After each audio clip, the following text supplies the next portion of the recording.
He thinks he's talking to Zelensky. Watch this. Oh, look who's there, Mr. President. Oh, hello, Mr. President. Glad to see you. Glad to hear you. How are you there? I'm doing well, and I hope you are as well.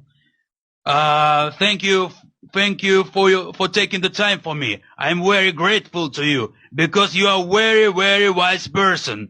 Former president of Ukraine, Yushchenko, told me a lot about you, how you helped our country. Yeah, you didn't want to take Russia into NATO, did you? No, I wanted them on the fringe of NATO. I wanted Ukraine into NATO. Mm-hmm.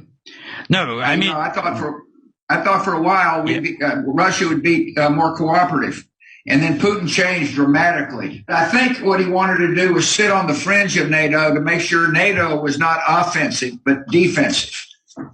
Mm-hmm. No, but you always wanted to take Ukraine into NATO, not Russia, but Ukraine, always, as I remember. That's right. See, I felt Ukraine needed to be in the EU and in NATO. No, you know that the narrative. Then in the early 90s, Secretary of State Baker promised Gorbachev not to expand NATO. But this would be completely wrong, especially with the threats that Russia poses now. So what they did, they just baited him.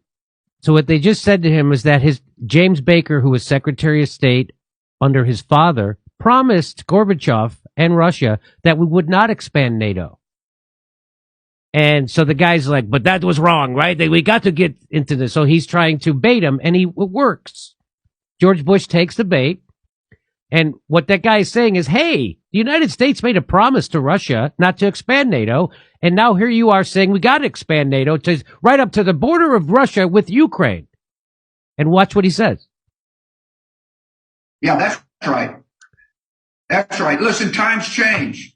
Baker was, he was a Secretary of State for my dad, which was years ago. And so, and the United States must be flexible, adjusting to the times. So what he's saying is, yeah, well, when the United States makes a promise like that, you can't trust us.